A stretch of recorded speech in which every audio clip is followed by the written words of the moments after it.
Hi there, everybody. Welcome to episode 101 of the Cloud-Based Mayhem. I recorded this sitting in a car with Primoz Susa quite a few weeks back when I was back in Slovenia and Europe. And we had a really nice talk. I had a chance to fly with he and Alex Robe and Aaron Duragati and a bunch of other guys on a really fun triangle day in Antholz back in July. And I'd been wanting to sit down with Primoz because along with Alex Robe, we had this great show with Alex Robe a few episodes back. If you haven't heard that one, you must. It's just packed with information. But if you look at XContest right now, I think Alex is in like third, and number one, and he's often in that position, is my guest today, Primoz Susa. So he's an incredible pilot from Slovenia, been at this game a really long time, has some great insights on how to keep it safe, how to fly big lines, how to glide well. And like I said, we couldn't find a really quiet place to do it there at the campground, so we just jumped in his car and I turned on the recorder and we talked. So please enjoy the show with Primoz Susa, an awesome pilot who knows how to go big, and I think you'll get a lot out of this. Enjoy. To build a giant castle, and inside his name. So it's great to talk to him, and I've been wanting to talk to you for literally years. I thought a good place for us to start is 2009. You competed in the X-Alps. I'm still coming off the whole kind of the downside of competing in the X-Alps. I always find it kind of hard after the race. Like, you've done so much training and preparation and everything, and all of a sudden it's like, now what do you do? But yeah. What's something that still for you really stands out from the race? When you think back on it, is there a particular flight or a particular walk or something crazy that happened in the race that still cracks you up? Yeah, it was like this, that I fell out of the race around Lienz. Okay. And then I rest for about 4 days, and then I continue solo with just my gear because my idea was to finish the route. When you say fell out of the race, you were eliminated? I was eliminated. Okay. Yeah. So I continue on my own, and there was actually, I took off 13 times on the whole route until I reached Nice. But the best flight I had, the scariest was the landing in Martigny. The best flight was from Briançon down to, it's a small village, Roure. It's like 50 kilometers from Nice. And then the last day, it was the end of the earth. It was so big thunderstorms. Wow. So I was walking, but it didn't touch me at all. So I started to walk early in the morning, and I was walking the last 50 km air distance down to Nice. And the whole day I was walking, and one guy comes down and he said, because we meet the day before, and he said, behind you, it's the end of the world. And I'm walking down, and it's just a lot of wind in the valley everywhere. And it was just giving me power to finish this walk. And the whole day I was walking, behind of me this huge cumulonimbus was growing, and at the end of the day when I reached down, this cloud was just, it literally melted into the sky. So the whole thing, wherever you could see, was this huge cumulonimbus developing the whole day and just covering everything in the end. So this was like the end of That is so cool. So how long did it take to finish the course? Because I was going really, if there was 1 month. Okay. Yeah. So I stayed. Because that was the year Hansa got third. That was the year, it was a really bad weather year. It was really bad weather year. Yeah. Toma did quite well that year because he basically ran the whole thing, right? Okay, I'm not sure, because then after I stopped following, so I was just... You're just having fun. I was just going, yeah. So that is really cool. I was on the road. Going. I was on the road, like, I didn't follow anything at that time, so I was just on my own going, and that was...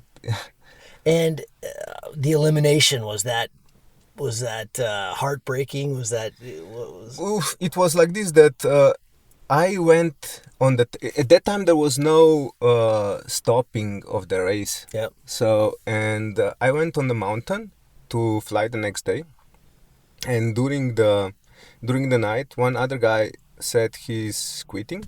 So at the next day I was on the cut, and the other guys were walking the whole day. So they were past Lienz and a bit maybe towards Cillian, I'm not sure.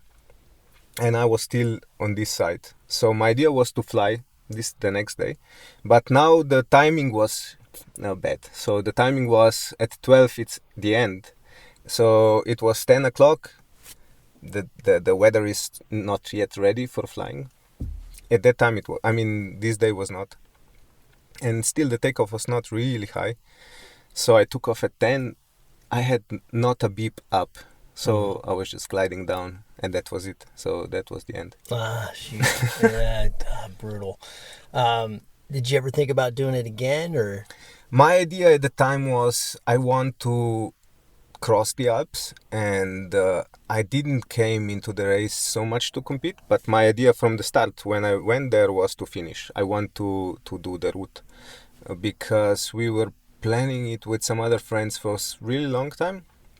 And it was kind of like 10 years of my flying at that time already. So it was like the cherry on these 10 years. And it really felt like that. The last day that I flew from Briançon down, it was not the best flight. It was the most crazy flight, I would describe it, because half of the flight I was scared. Then I meet in the air, there, on the route there was English, British nationals. So I came into this thermal. Like San Andre, or? I'm not sure. Actually, this big lake. Okay. From Briançon down there is another. Oh yeah, Saint Vincent and Gap. Yeah, Probably. so Embrun Lake, maybe. Not sure, maybe. Okay. So there is a takeoff there, actually. Yep. Yeah. And I came into a not goggle. It was a huge goggle waiting for that start. So I came in. I was super relaxed. Now I'm with some other guys. They know what's happening. Yeah. So I'm climbing to the top. They start the race, and I'm going back into the big mountains. And I'm getting scared again. Nobody knowing where you are. You're just a leaf. Taking around with the winds. And then I was just flying with some sailplanes. It was super good condition. I went to 4,000 something. So I was lost. I was lost with the Garmin GPS, no map, nothing. So it was okay on the ground, but in the air I had no idea where I am. So I'm looking for one pass. Where is this pass? And where is this valley with the Isola, small village Isola? So I'm looking for this valley. I couldn't find it. And then finally I see the pass, super small down below. Because normally people make this pass on the ground or super low. Just barely over just it. barely in over 2015, I barely cleared that. This is a bit further than Barcelonate. Yeah. So I was there in stratosphere. I mean, it was, I couldn't see the pass. I mean, I couldn't see the valley where I need to go. It was just mountains like this. So yeah, and then finally I found this valley, and then I know where I need to go to. So I continued. And after the elimination, did you carry on just by yourself, or did you keep your team? And, no, I just by myself. Yeah. Okay, and I got to hear about the scary landing in Martigny, because that is a famous place for wind. I've never landed down in there. I've done that Feast Triangle and a lot. I've flown in that area a lot, but I've always, this year crossing there into Chamonix, I was like, I don't want to go down there. Yeah, sure. I mean, it's like this, that some things you just need to know. Yeah. And some things you just find out on your own. Found it out? I found it out on my own. I didn't know about that I didn't place. know. I didn't know that it's so problematic there to land. So it was like this. I started on Rieder Alp. I had average day, but in this let's say my travel was like fantastic day, because I could fly from Rieder Alp, from Alex Glacier down to Martigny. This was like wow. Yeah. With all the bad weather. Flight. Yeah, with all the bad weather before, and it's beautiful flight. Anyway, I was flying the whole flight on the kind of middle of the mountain, so really average day. But then I reached Martigny, and it was kind of stable. I could not do anything. So before it, there is like a small valley going in the mountains towards north, and I was struggling there even to stay up. And then I said, okay, finally after an hour, I think I said, okay, it's just not working. I cannot go up. So I went out around the corner and towards Martigny. And then it's just starting to become really stronger and stronger. So at some point I'm going full bar, thermal is going up, like, wow, and backwards. and a bit of collapses. And I'm watching, where will I land here? Because down there I couldn't see. It's a nasty spot. Yeah, I didn't see. I mean, it's a huge valley, but I didn't see the good landings because there was just so many of these for the plants. The vineyards yeah. and all the fences, yeah, and power lines. Yeah, so I'm thinking just the best would be just to go. Really, maybe. I mean, if I need to land, just maybe the best is just to go in the middle of the valley, and even if I get dragged, there is like some straight channel that I could maybe try to land there. And then I see in some village before there I see a small patch of field, like grass and some field like for, I don't know, potato or whatever. And I said, I will land there. So then I'll start to push full bar in there, thermals going backwards, a bit of collapses, and full bar until the ground. Exactly inside that village, inside that field. That little field. Yeah. Awesome. And the one guy comes and he just started to do like this with the hands. So like it's really like sketchy. Because it was. And the traffic sign started to do. Sometimes when I was packing, the traffic sign started to do like. Tuk, tuk, tuk, tuk, tuk, tuk, tuk. Yeah. It was strong wind, and that was the most scary for me on the whole route, actually. Yeah. Wow. Yeah. It's that race. I mean, even if you weren't in the race at that point, but that race will put you in positions that are tenuous for sure. This was kind of the most scary moment, and the hardest moment was before the Galibier Pass. I was at that time I felt super fit, no problems. I landed a bit before, so it was like 30 kilometers on the ground until the pass. So I'm thinking this I can do just today. And then finally I got some kind of food poisoning in the village with some pizza, and I needed 3 days to get on that pass. Oh. And then the next day when I was on the top, I called a friend, where did Alex Robe took off here? Because, this looks to me like Lee. And he said, yeah, he took off somewhere exactly where you are. So I take off, and I had a splash down to the valley. I think it was not more than 10 minutes. I was back on the ground. Oh. So this was the hardest moment, I think, because at that moment, and then my boss calls me and he says, yeah, hey, when are you coming home? When are you coming to work? And I said, just few more days, and then I'm finished. So yeah, I walked down to Briançon, walked the mountain, sleep on the mountain, and then it was the first day that I woke up and I said, okay, today you fly or you go on the train and you go home. And then was this like the best flight of the whole trip for me, down to Ruhr, and then just 1 day of walk more and done. And you made it. Yeah. That had to feel good. I thought it was pretty stylish in the 2015 race. Dave Turner did the same thing. I don't think he was eliminated, but that was a year where 19 got in. A lot of people made it, and he was still maybe 250 or so out when the race ended, and he just kept going. Sure. For me it made the only sense, because anyway this is what I came for, and sure. It was perfect ending finally.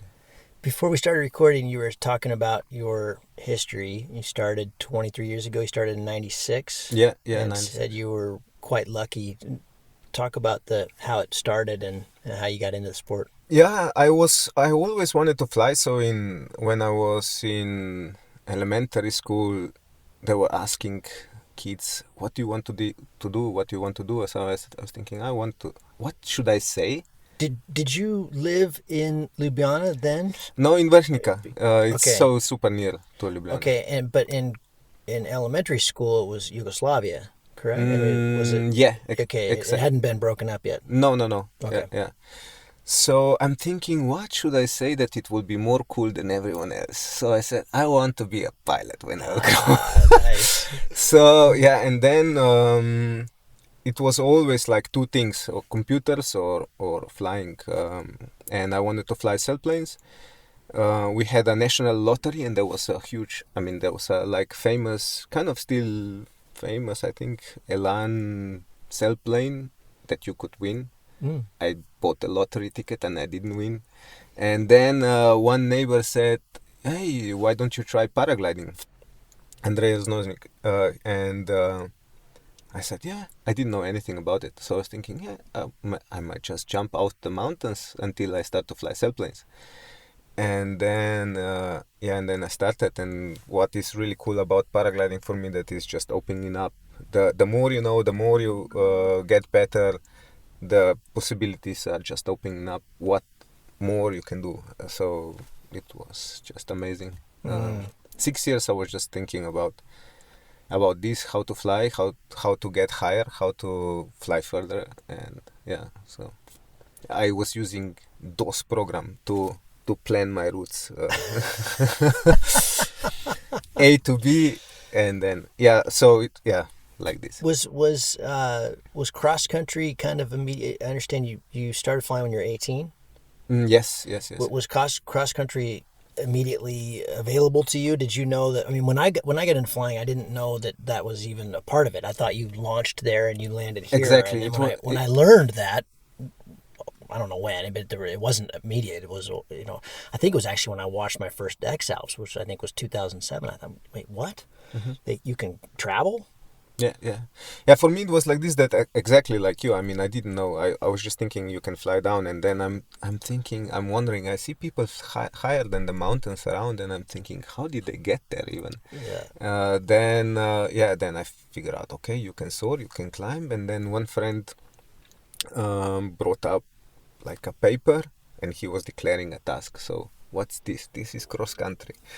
So you travel from A to B, and then maybe come back. So it's just fascinating about this. So I was really super lucky with my friends, and first with my instructor, and then with my friends around me, because they really, I think, pulled me up that I could fly better, and just first show me what is possible, what they're doing, what's even happening, and then making me better. So this was really cool. How have you approached? We talked about this a bit with Alex, good friend of yours that you fly a lot with. I was saying before we started recording that I'm kind of an XContest junkie at home. We have a lot of unflyable days, so I'm always checking XContest to see what people have done, and then I try to analyze their tracks. That's part of what I feel is a smart thing to do. So when I come over here, I can hopefully fly bigger lines. But it's very often you and Alex, when I look at XContest, that you guys are right there at the top of the score that day. How have you gone from, when you learned 18, 20, 20-something years ago to where you are now? What's been the key points of that progression? I think the key points is always like goals, setting goals. So first, really knowing what you want, even before, or have like ideas. So in general, I think to have ideas thought out before you're actually doing it, it's already a good step. And to have, let's say, if you are flying cross country, to have an idea what you want to do in that day that will actually happen tomorrow. It's half of the win, because in the air you're not wondering what to do now. You exactly know what your main goal is, and then just breaking it up step by step. So you're just dealing with one problem at a time. So first, just like now I need to take off, then I need my first thermal, then and so on. So this is how the day progresses. But the whole picture you have, in my opinion, you have to have one day before or whatever. You have to have it in your mind, because when you just go to fly a bit and you realize in the air, wow, it's a great day. You climb to the top, to the cloud base, and then you say, well, now what? You just don't have idea. A plan. Don't have like what you want to do, and that's, let's say, what's missing often. And in general, for me, for flying, I think the biggest two things are combination of comps and cross country. And I think because with this combination, I think you really learn the most how to fly really fast. And because, let's say, when I was just flying cross country more in the beginning, at one moment you fell in a trap that you're flying just the good days, and then your rhythm and everything is just for the good days. And with the comps you fly everything, and you see also other people what they're doing, because if you're just somewhere alone in the air, you have your own idea, you're doing that, but actually you don't see the other options. And when you start to fly the comps, you see what's even possible, what other people are doing, it makes you better. So these two and finally, it's a loop. So if you want to win the comp, I think you need to be really comfortable flying on your own finally also. So it's a loop. Comps and cross country, I think, together are like the perfect thing to really be good. And comps have been a big part of your history? Yes, I started the next year. Flying comps? Yeah. Wow. It was like this, that I start to fly and my instructor said, next year. So, yeah, we have a nationals now. And I'm thinking, I was just quiet. I didn't want to say I want to go also, but I was just exploding. And then he said, do you also want to go? And I was, yes, I want to go. And it was the best comp in a way, because I was not thinking at all about anything else. I was just sucking in the whole, what was going on. Now, what's the advice you would give to people that are just getting into comps? Where should the headspace be? Because I have found there's a tricky transition from, if you're the sponge, you don't care about winning, you don't care about where your result is, you really learn a lot, rather than bombing out and kicking your helmet and getting all pissed off. I'm going to make some notes. What did I do wrong? But then you've also got to transition to doing well. And I think that transition can be tricky for people. I think the tricky can be even before, because people come maybe to the comps with really high expectations. And then this is just not realistic. I mean, your competitors, if you go to a normal comp, have seen so many more slides of pictures of the situations. Sure. And you're just starting. So I think you should really come without expectation and join the small comps, and not stressful comps in a way. You shouldn't be worrying about results or anything. First, when you're starting, I think you just should worry about reaching goal. This should be the first objective, and just seeing what other guys are doing, and then progress from that. When you can reach the goal at any moment, then you can start to think how you can reach it faster. Sure. And, How do you approach? Is that a process you're thinking about, like when we flew Antholz as well, or is that a process you're thinking about when you're on just standard XCs? Do you have a rhythm of the day that defines how fast you fly? Yeah, definitely. I mean, it's always the idea that in the morning you want to stay high, and you want to get up and stay high, and then during the day you can go lower and you can take more sportive risk, and that, again, at the end of the day you want to go more easy and stay high again. This works for flatlands the most. I mean, it's the most obvious, and for the mountains it's not really a rule, but yeah, it helps to do it like that. I mean, to be more conservative, and at the beginning, at the end of the day. When do you instruct too, or you just do tandems? I have an instructor license, but I didn't find it too challenging to me, and it was just standing on a perfect day in the slope, so somehow I didn't pick that up. So I'm not teaching. When you have, I'm assuming though, you probably have people underneath you that you're kind of mentoring, or that people look up to you, or they're trying to learn from you. What are the kind of the typical mistakes or the typical things that you're finding with pilots at a lower level, what do they need to work on? Yeah, it's always, let's say, it's a good question. What is the most important? Climbing, gliding, whatever else? I think climbing is always the most important. So you really need to work on your climbing, and then after that, perceptions of others, of distance. So because others are your other people flying or birds or whatever, they're your helpers. So often I see people sticking with their own thermal, um, and there's just 100 A better meters one away. over. Yeah. Yeah, and then they don't switch. I mean, it's just 200 meters away. It's like a rocket.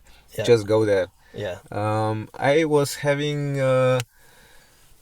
some guidings, and I found it really funny. I had lower EMB wing always, and for When me, you were guiding. when I was guiding, for me it was hard to stay on their level. I mean, wherever I would go, it would just go up. I mean, just fly around, and it will take you up on your own. I mean, you don't need to do anything. When they are sticking to some small lift and just scratching that lift, so yeah, getting the. I think what I had the problem. You don't want to bomb out. You don't want to bomb out. You're just thinking about, I don't want to bomb out. So you're sticking to every small scratch of lift. You don't explore. You don't go out to search. Just start to accept that finally you will bomb out, and even if you do, so what? And this really helps, that you're more comfortable exploring the air. It helps also, let's say, when you start to do bigger distance. So if you already did 100, so who cares if you bomb on 50 or on 100? I mean, you want to do 200 maybe. So then you can start to fly faster and don't care about if you bomb out on 50. Yeah. This becomes really more obvious when you do 500, let's say, because then until 300 you have a projection. At 1 o'clock I need to be on 300. If I'm not there, it's the same if I bomb. I will not reach 500. So then you can fly really faster, because you are thinking in this way. You don't care if you bomb on 3, because anyway, if I'm not there at the time, I will not do 5, and then it means I bombed. So you can do faster. You can go faster. How many hours a year do you typically fly, or do you try to fly? So I started with a lot. So I was flying everything possible. I was doing 400. No, 300. I think it was my best.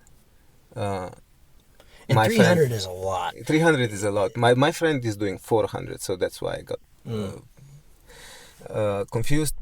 But now I'm not doing that. I'm doing like 150, I think, per year. Yep. Was there a time in the last 23 years, I was thinking about comps, but also just standard XC, where there was kind of a click, like an aha moment, and if so, what was it? What was the big difference? What allowed you to really pick up your game? I mean, there was always. I mean, there is many clicks, but one click for me was around 6 years, I think, when I had the feeling that now I really know what the wing is telling me. And that my hands and the brakes, my hands are just extensions of the brakes and the wing. So this, I think, was one aha moment that I can even remember, like, I just know what's happening with the wing. After that, I'm sure. I mean, there is less and less. I mean, the most fun part, I think, is when you know even less. So when there is more black spots, I think it's more fun or more challenging. I don't know. It's something like that. Is chasing these numbers, is it kind of a Charlotte's Web in a sense? Is, the XContest thing, for like, I don't fly much anymore on days like today, where I know it's going to overdevelop. I could go out and get 4 hours of really good flying, but I want 10 hours. Yeah. And in a sense, that's that goes against, I mean, how it was in the beginning is you're chasing 10 minutes. It's just so exciting. You know? 6 times a day. Yeah. I don't do that anymore. Exactly, yeah. And I don't, it gets to this thing where it's like, you know, okay, you get 200 and then you get 250 and then you get to 300 and then you just, you know, if you don't get more, it's kind of like a disappointment. Is that I think it's a trap. It's a trap. It's a trap. So, and I think at one moment, like it's a cross-country trap, maybe. So at one moment, yeah, this can happen. And the idea for me is like this. I started when there was not many tracks. There was no cross-country online portals. Database. So yeah, it was just really a piece of paper and a small community. Piece of paper and a camera, and you need to photo the paper, you need to photo the glider, you need to photo where you took off, where you landed, and so on. And it's... For me, let's say if you're doing one route many times, it's the same like climbing in a way. You didn't reach yet what you want there. So if you fly 290, it's the same like you would climb to the top of this wall, but then you are missing this last thing. Yeah, quite the last one. Yeah, just puff, and again, and you do it again, and you do it again, because you want to do that. And I think people sometimes find it like, these guys are flying all the time this, but yeah, I mean, I didn't do anything almost the first time, like the best what I wanted to do, and now I can quit. So for me, these are like small challenges, and we had here one challenge like this. I mean, we were developing a route, and it had a lot of world records on it, and finally there was this final thing. We want to do 300 out and return world record, and it didn't happen for 5 years, and then finally it happened. For me, I didn't care about the record at all anymore. I just wanted to finish this route. We have 300, we know it's possible, we can do it, we just need to do it. And then finally we did it, and it was really like I got more relaxed, easier. So now I can go other places. This project is done. And other people has maybe the same kind of projects at home, and you can get stuck with this thing, and then you don't explore other stuff. So when I started, what I wanted to say before is also that there was many routes open. So you did this, everything was kind of new. Now it's not anymore like that. So I had to change a bit my thinking, and I changed it in a couple of ways. One way was that I started to do a lot of hike and fly. So this was really, for me, one hike to the mountain and fly down, it's almost the same good feeling as I would fly 500. And it started to feel like I'm beginner again, kind of like I got back about this feeling.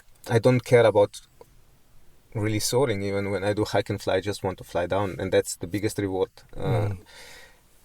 To be again kind of like happy with small things, this was one thing. And another thing, because the routes were, at least in my area, what I did was I kind of lost what else I can do. So with this project finished, now I said, okay, kind of reimagine the map. In the mountains we have so many top classic flights, routes, and people say, yeah, I mean, they're all the time flying that, but yeah, did you fly it? I didn't fly it, so I want to fly it. I need to do it. So in my idea now, I want to do all the big classics in the Alps. This is my challenge for myself. It's like all the big FAIs. Well, or all just the classic lines. Whatever, yeah. Yeah. Okay. So it's like reading this. How it's in English expression that you have like a reading schedule or something like this. You need to read this. The checklist. Yeah, the checklist. Something like this. Talk about gliding, because a big part of, I think this is the most mysterious thing for most pilots until they kind of get it, and some maybe, this is something in my own flying that I have really struggled with over the years is finding these magic lines. I mean, I always think about when you watch Kriegel Steven Smoker's kind of like every time you turn, you're going the wrong way half the time. So you've got to find the better lines and just keep going. And when you watch Kriegel's track logs, when you fly with him, he flies straight all the time. He's just finding these better lines. But teaching that, I have found, or relating that to somebody is quite difficult. Mm-hmm. Yeah, I think actually you should all the time, maybe it looks straight on the map, but you basically need to adjust the line all the time. Especially if you're flying with some other friends, it's easier then, and on the comps is super visible. Mm-hmm. Actually, the first time I really realized it, that you need to adjust the line basically all the time, was when Donini, we were on some, I think it was European up to now or World up to now, I'm not sure what it was, and we were like 3 of us going back from Dachstein and then final Bischling, and then we needed to cross back to just go to Aptenau. And on that line the air was kind of not really working much, but when one guy just got a bit of lift, Donini really like changed almost 90 degrees to get on his line. So I'm thinking, why is this guy, why did he do this? I mean, and then I really start to do this. I really start to try to adjust the line all the time. And also the exits of the thermals. It's super funny. I mean, if you are thermaling, and then you just go straight out, and the other guy makes a small, like not even a detour, just small other direction. I mean, how to say it in English? Just adjust the line, and he will go in the lift like ta-ta-ta-ta-ta for the next, let's say, less than a minute. He will gain 200 meters against you. And then just adjust the line again, like was the main line. Well, then you have that other person that is showing you where the air is too. You're higher, I mean, a little bit behind, but that's a perfect place to be. This is like competition tactics, but it helps you also to think about how you're exiting thermals or how you're adjusting the lines on the cross country. And it's so small detours or small adjustments can really mean a lot on the line. How do you approach let's just take the flight we did in Antholz the other day. How do you approach when to climb versus just pressing and pressing and pressing as the day starts, middle, late?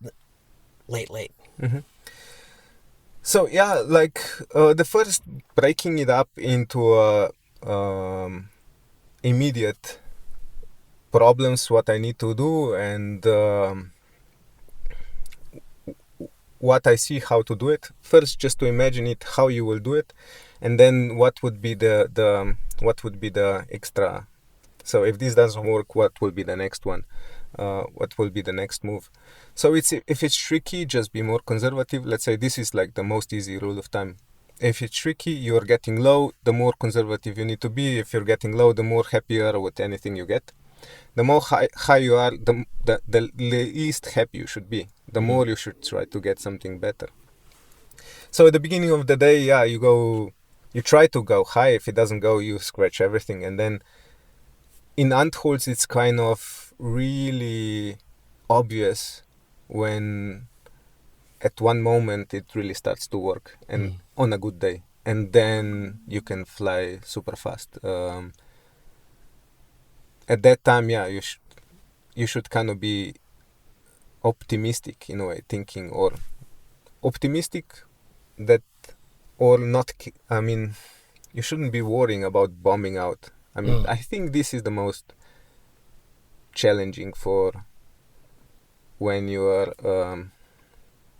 not knowing, or somehow you are newer pilot. Yeah. You're when it's on, you're not gonna bomb out. Exactly. Just keep pushing. Yeah, exactly. And let's say on the McCready scale with the paragliding, we are as soon as it gets stronger than 3 meters, you can basically push as much as you dare. But still, let's say, I think that idea is to have better glide. So on the cross country, you don't need to go full bar, or if there is, I mean, even on comps, I think full bar is a bit going down in a way that you want to have really good glides. So yeah, let's talk about bar. On a good day, 10-hour day, you're flying a big triangle. What's the percentage on bar on your glides? You know, what are you mostly at? And then give me percentages of how often are you on full bar, 3/4, half. So my idea is, let's say, and then you should tell everybody what you're flying too. Yeah, it's the same. So we were wondering this with Aaron when we were flying in Brazil. So how do we fly this? It's just with the wind. Do we fly it's the same as at home in the mountains, or do we fly like less? Finally, we were flying exactly the same. You want to reach the next thermal, you are super high. You see the thermal, you see the huge cloud. Yeah, full bar. And I kind of split my my bar in like 3-4 points. So no bar climbing, always a little bit of bar on the glide. When I want best glide, at least a bit of bar. And this can go to half. And then from half on starts to go, I need speed more. I don't need the glide.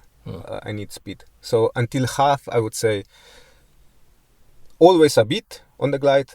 And from this, let's say 1/4 to half or a bit over, I would say I need glide. Or until half, I would say I need glide. Over the half, I would say I need speed. Because I know it's good. I just want to get there faster.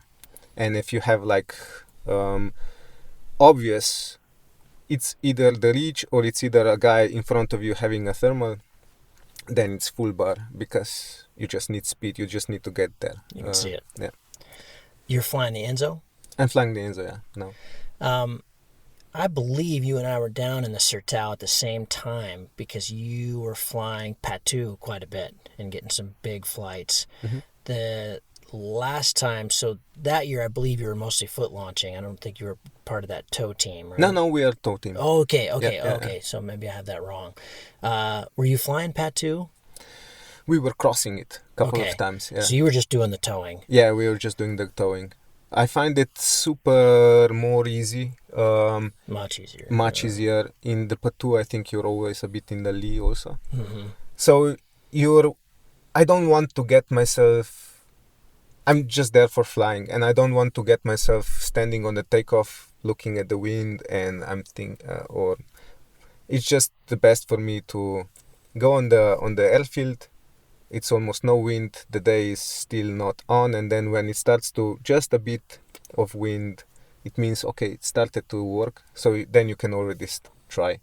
And so it's super easy to take off, super safe, and you take off always, and you start from really early. I mean, I was never there actually in Patu and Seara and these places to foot launch, so I don't know the place in this way. I just know it from winching side, and I find it better.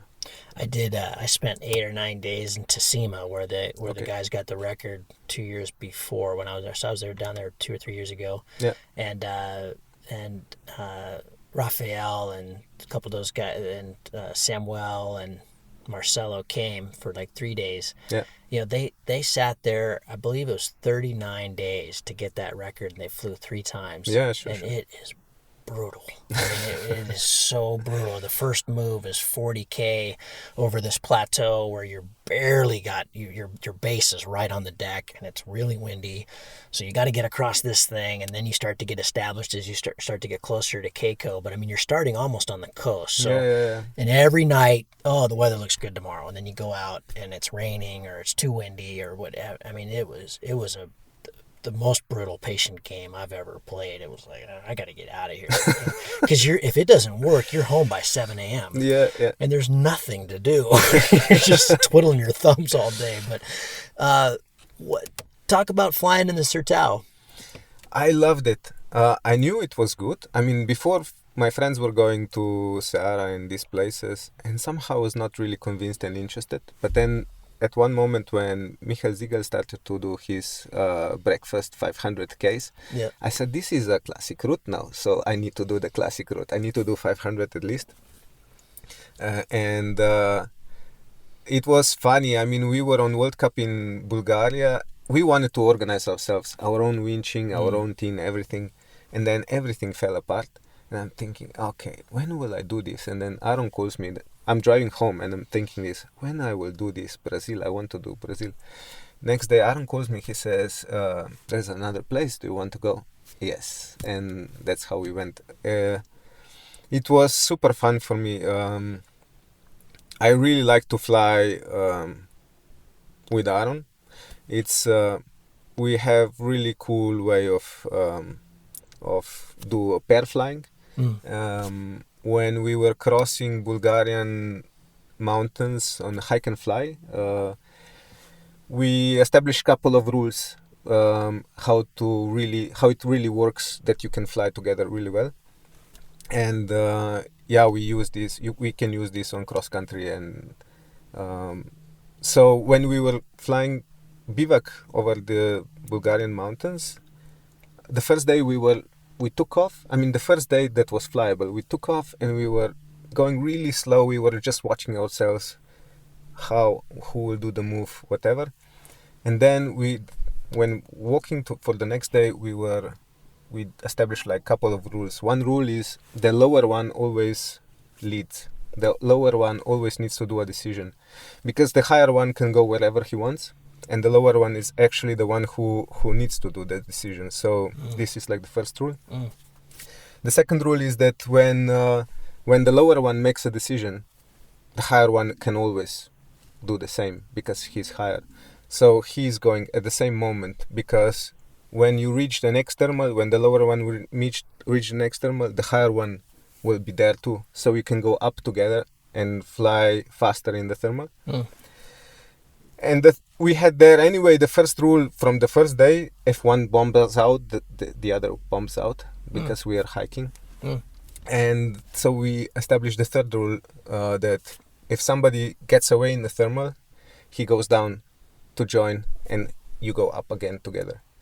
So we use these three things, and we can fly super fast, I think. Is that, did you guys talk to Rafael and those guys? Because, I mean, in my mind, the Brazilians have nailed this team flying thing. I mean, they are clearly making this work. Is that basically what they're doing as well? I have no idea. This is based on I think so. Maybe. Donizete talked about that in Chelan 2 years ago at the Nationals.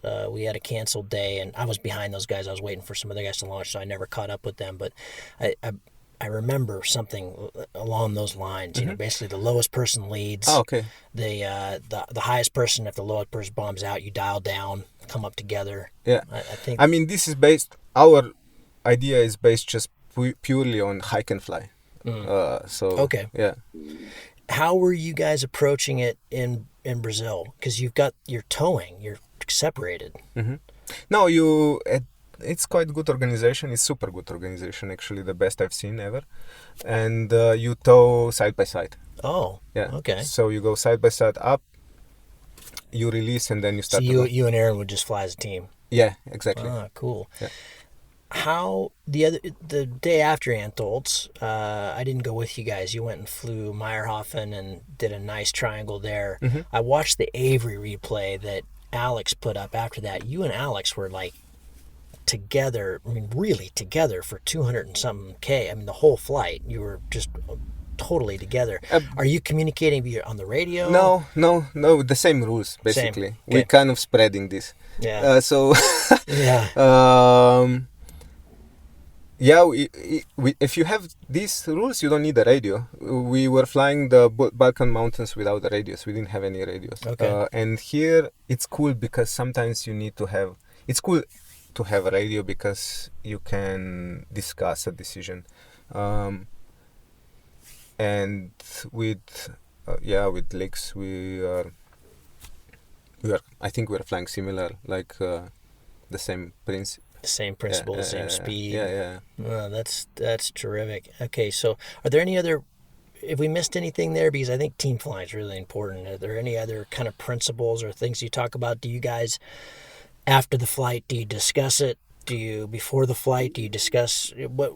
Take me through the day. You know, like you see a big day coming.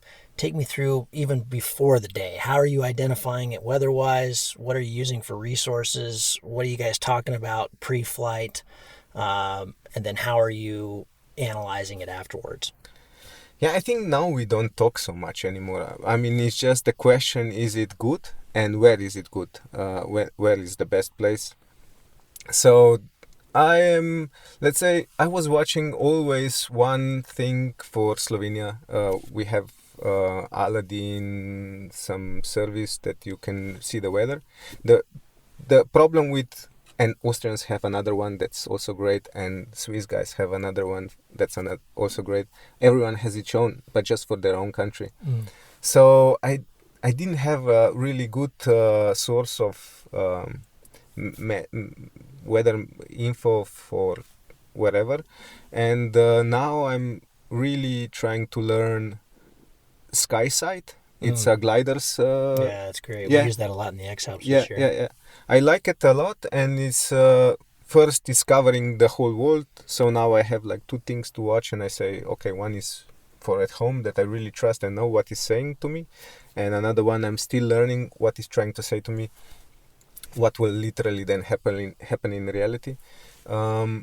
So I'm using this, and for a good day, basically, I watch no thunderstorms, no cover, not much cover, low winds, and good thermal. So these three things.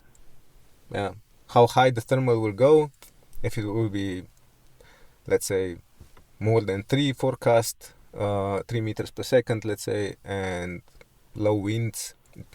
Low winds means normally less trouble.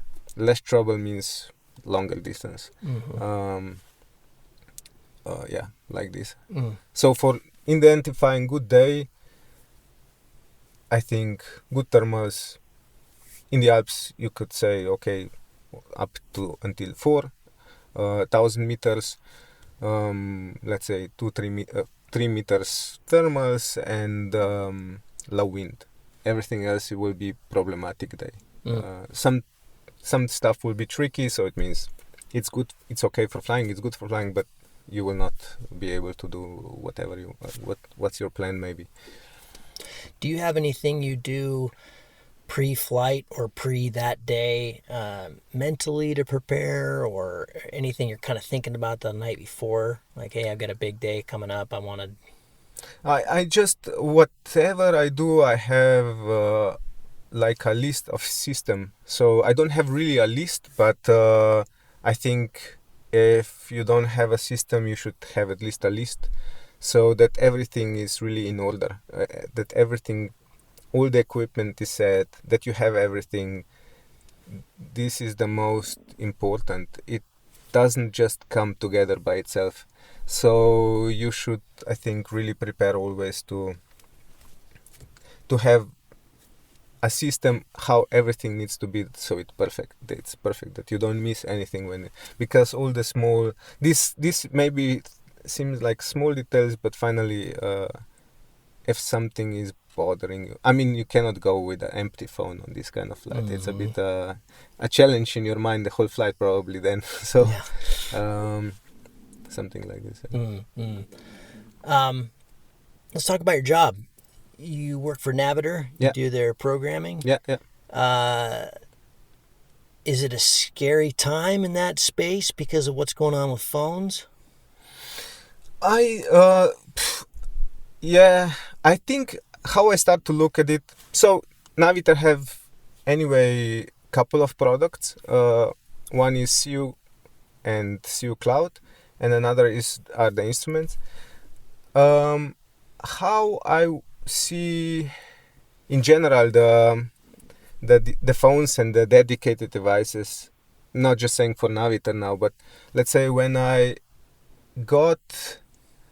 had a PC at home, and then Apple start to go to Intel, so you could even install Mac on your normal PC. So I did this, and it was working like crap. It was really not working. You need to adjust the mouse, you need to adjust the keypads, whatever. I mean, it's a lot of work, and it's just not working as it's normally working on their own hardware, even though it could be lower hardware than your PC. So, and I had similar experience with Navitel made CU Mobile 20 years ago. And at that time, I had big battery in my cockpit and this pocket PC with CU Mobile on it.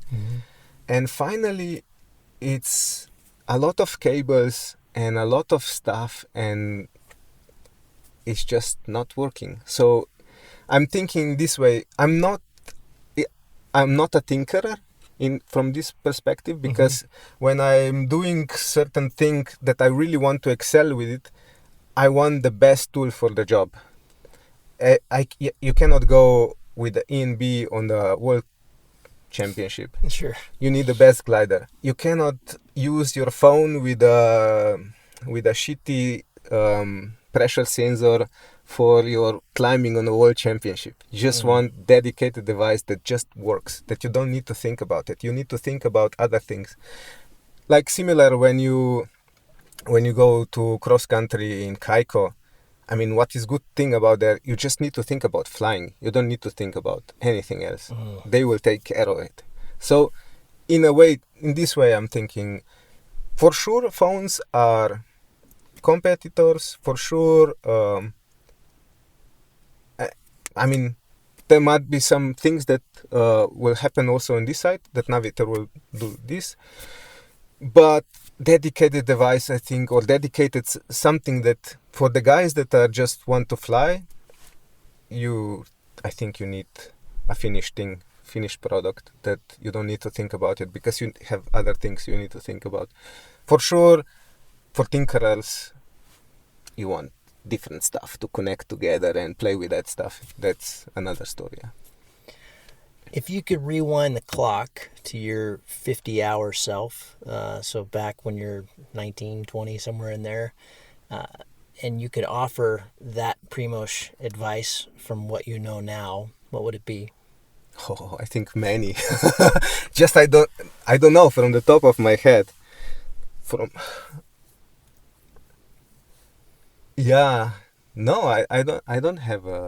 don't have regrets, I must say. I don't know. You had any accidents? I had one, actually.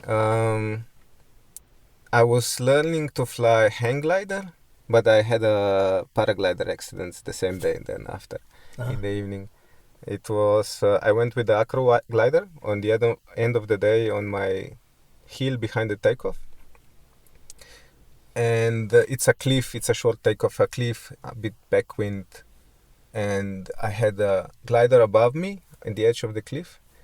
And I jumped either way. So I jumped, so I didn't have much energy. And I dived, and then when I dived, I was too low to exit the takeoff. So I crashed into the tree. And I broke a rib. Yeah. No, that's not too bad. Yeah, it's not too bad. Not too bad. It's still annoying, but yeah. It's annoying because you can't laugh for a month. Yeah, exactly. What about in our world?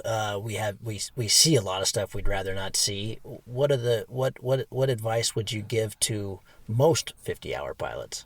You know, people that are, well, not most, all 50-hour pilots, people that are listening that are just getting into this sport or getting really excited about it, be it hang gliding, paragliding, sailplanes, whatever. Yeah, I think one thing is to really balance or judge, let's say, the day, or what do I have to lose, what do I have to gain. So if it's just a flying and it looks dangerous, you're thinking it's dangerous, then this is maybe already like a warning. So, and then you just say, okay, you have a warning, and then you just balance. So will this be just a flight down? Then it's really a warning and no reward. So why do it then? Just go down. I mean, the mountain will stay tomorrow there, and you can do the flight tomorrow easy. So this would be one thing to balance, let's say, in the way, what am I risking, what am I trying to do, what are my rewards with this. And another thing in the air, I think it's always to have like second plan. If this doesn't work, what will you do next? And often I think flying on a safe side is actually kind of also the good line. So it's not losing there much if you're doing it a bit safer. I have rejiggered my thoughts about that exact thing recently. I was training down in Santa Barbara this March for the X-Alps. I was down there for a month. And the ocean's right there, and there's these beautiful mountains. But because it's maritime, it often can be kind of stable, and the local pilots would really stay, but it's also, these mountains get a lot of heat, and they can be pretty spicy. And there's kind of a front line, and then there's the back line on the big peaks. And day after day, the local pilots were really, they were you're basically scratching for a long ways. In a sense, you're scratching. You've got 4,000 feet, you can go fly out, but they're catching stuff right at the trigger point. And I just kept flying out front because, and the speed was the same, but I had 1,000 feet to work with. Exactly. And I didn't really. I would have always been back there, but I couldn't understand. There wasn't a reason to do it. Relative altitude is the key. I mean, if you go somewhere, let's say deeper in the mountain, it often means you have less relative altitude, which means the thermals are really often outside. So this is the one reason. I have learned that you don't, I think often this line is a classic example. I've only done it once now, but when you start getting into Italy and you go past whatever the town is, you're flying through some zones that are pretty treed. There's not a lot of landings out there, so you really do have to fly quite deep, and it has to be quite committed. But I have learned that, especially as the day starts to get better, you can take a lot of lines that are way less risk. Exactly. I mean, here it depends a bit like this. So if it's no wind, so it's hard to stay up, then and the day is working. So it's always a lot of ifs. I don't know. So if it's early, it's working, but it's weak, so you cannot be really stuck on the ridge. So probably it's outside better. If it's middle of the day, a lot of wind, and you just need to cross this ridge. So probably somewhere similar, like if you would take a wave. So this is the mountain, and then you have the wave. If you will be on the top of the wave, behind the mountain, you're not really riding the wave. If you are more in front of it, you're riding the wave. So you're going like that. So this would be, let's say, one explanation. Identifying where the wave is. 23 years, you're doing these huge triangles. You're going to Brazil. You're getting these big distances. What do you see? What's your goals? What are your goals now? Where do you see? What do you want to be doing in 5 years?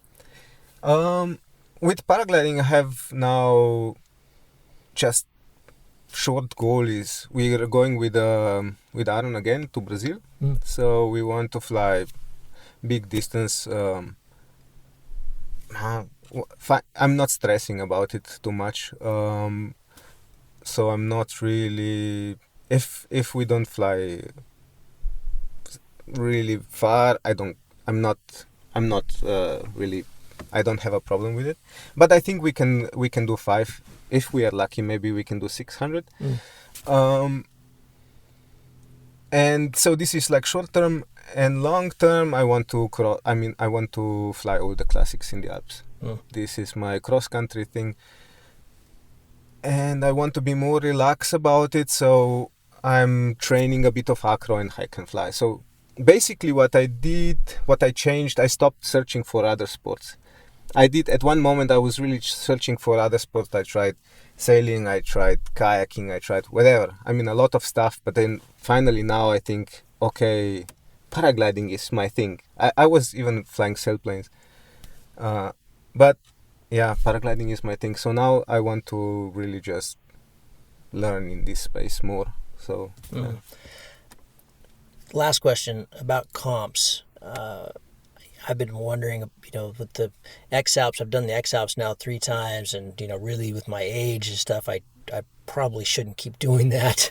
I love comps, and I really like the idea of really working at them and making some goals there and doing a lot more comps, doing a lot more World Cups. But I worry about in a sense, when you get done with the X-Alps, it's kind of the same thing. It's like, well, I worry about the fulfillment part of it. Am I kind of chasing the rabbit down the hole there, where it's kind of like, is there enough fulfillment from even winning a World Cup? Is that something that's really, because in the end, in the big scheme of life, in the big scheme of the world, who gives a shit? Exactly. The guy on another planet doesn't care. Yeah, and really, I mean, you'd be hard-pressed to find 5 people in the sport who remember who won the Super Final 5 years ago. It's just not, exactly. It's not really that relevant. Which one, yeah. I mean, yeah. No, for sure. I think that with the comps is good to, let's say X-Alps is a completely different thing, and it's possible to do coverage every day. Interesting, because whatever you do, whatever is happening, whatever the weather is, it's always something happening. On the comps, often it's a lot of waiting and nothing much is happening. So I think for us, it's more interesting to have on a comps that that will be reliable weather, so you can fly there. And yeah, it's good to have other objective also. Like, I mean, you need to. If you know already the people there, then it's cool to fly with these people, and it's a good escape, I think, from the working everyday job or something. Yeah, it's a nice week, isn't it? I mean, it's the thing is They're that always fun. What I like it is that you don't need really good weather. It's for me, cross country and comps are like, cross country is more like alpinism maybe. Like you couldn't compare it, but let's say just this direction, and comps is more like wall climbing, like artificial wall. So it's more technical. You're flying with friends comparing, and the weather doesn't matter. It's the same for everyone. So on the comps, I don't check the weather. Yeah, I don't either. Yeah, so I like to compare and to compete with the friends. So yeah, it's cool.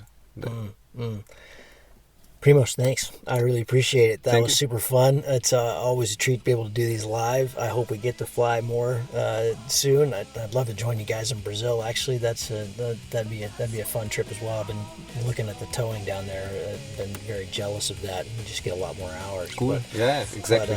But thanks so much. I appreciate it. Thank you. Cool. The spirit passes by this way. If you find the Cloud-Based Mayhem valuable, you can support it in a lot of different ways. You can give us a rating on iTunes or Stitcher, or however you get your podcast. That goes a long ways and helps spread the word.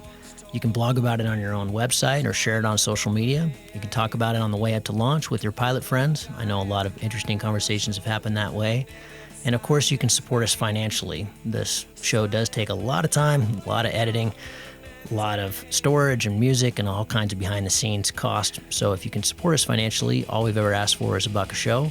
And you can do that through a one-time donation through PayPal, or you can set up a subscription service that charges you for each show that comes out. We put a new show out every 2 weeks. So, for example, if you did $1 a show and every 2 weeks, it'd be about $25 a year. So way cheaper than a magazine subscription. And it makes all of this possible. I do not want to fund this show with advertising or sponsors. We get asked about that pretty frequently, but for a whole bunch of different reasons, which I've said many times on the show, I don't want to do that. I don't like having that stuff at the front of the show. And I also want you to know that these are authentic conversations with real people, and these are just our opinions, but our opinions are not being skewed by sponsors or advertising dollars. I think that's a pretty toxic business model. So I hope you dig that. You can support us. If you go to cloudbasedmayhem.com, you can find the places to support. You can do it through patreon.com/cloudbasedmayhem. If you want a recurring subscription, you can also do that directly through the website. We've tried to make it really easy, and that will give you access to all the bonus material, little video casts that we do, and extra little nuggets that we find in conversations that don't make it into the main show, but we feel like you should hear. We don't put any of that behind a paywall. If you can't afford to support us, then just let me know and I'll set you up with an account. Of course, that'll be lifetime, and hopefully you're being in a position someday to be able to support us. But you'll find all that on the website. All of you who have supported us or even joined our newsletter or bought Cloud-Based Mayhem merchandise, t-shirts or hats or anything, you should be all set up. You should have an account and you should be able to access all that bonus material now. Thank you so much for listening. I really appreciate your support, and we'll see you on the next show. Thank you.